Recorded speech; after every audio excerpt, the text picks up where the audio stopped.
Terimalah selalu kebajikan, Tuhan berkenan, Wei Tetutian. Perkenalkan, nama saya Wansli. Saya umur 9 tahun. Saya dari Litang Kongcubio, Tangerang. Hari ini saya akan cerita tentang keranjang bambu dan mangkuk sup hangat. Di sebuah desa yang kecil, dikelilingi perbukitan hijau, hiduplah sepasang ibu dan anak. Anak itu bernama Ahan, usianya 8 tahun. Ayah Ahan sudah lama tiada, sehingga ibunya bekerja keras sendirian, memotong bambu di hutan untuk membuat keranjang dan dijual di pasar. Setiap hari, Ahan melihat ibunya pulang dengan wajah yang lelah, tangannya yang sering terluka karena sayatan selimbu bambu. Namun setiap kali melihat Ahan, sang ibu selalu tersenyum hangat dan melupakan rasa lelahnya. Suatu sore, sepulang dari sekolah, Ahan mendapati ibunya duduk lemas di dipan. Wajah ibunya pucat, badannya demam tinggi. Di sudut ruangan, tumpukan bambu masih berserakan, belum sempat dianyam. Ibu sakit?" tanya Ahan cemas sambil menyentuh kening ibunya. "Ibu hanya sedikit lelah, Ahan. Maafkan ibu, hari ini ibu belum bisa memasak makan malam untukmu," bisik ibunya lemas. Ahan menggelengkan kepalanya. Ibu tidak perlu minta maaf, biar Ahan yang merawat ibu. Ahan ingat pelajaran di sekolah tentang Xiao atau laku bakti.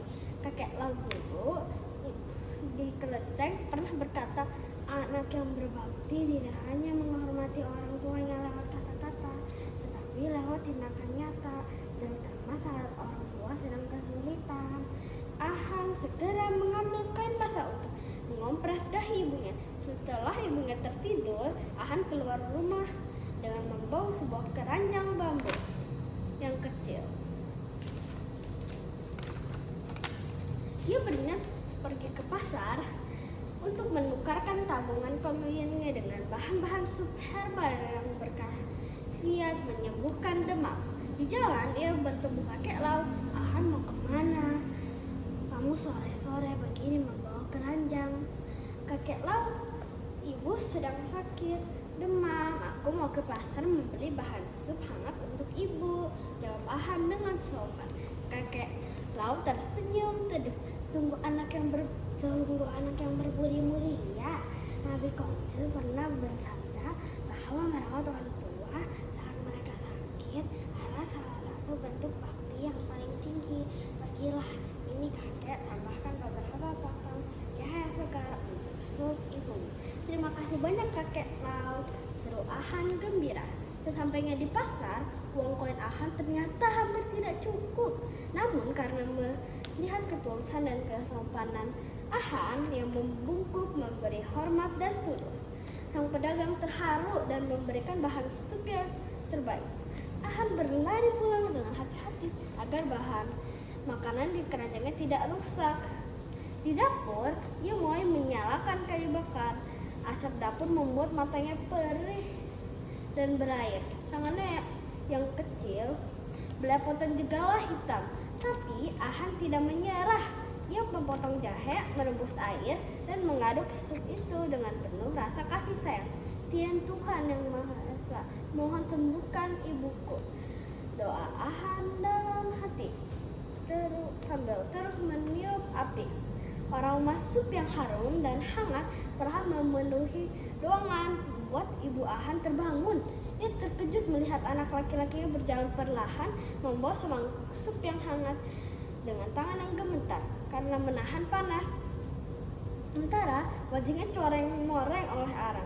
"Ibu, supnya sudah siap, minumlah selagi hangat agar badan ibu enak," kata Ahan sambil tersenyum manis.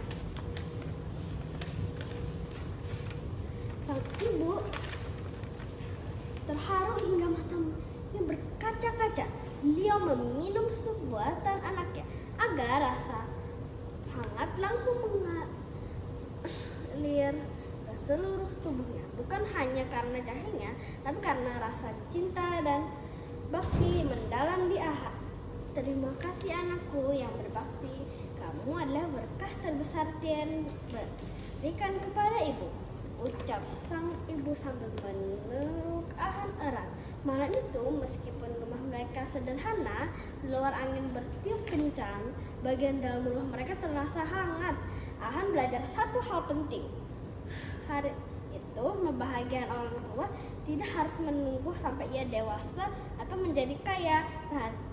Perhatian kecil, ketulusan hati saat merawat orang tua adalah wujud bakti yang sejati.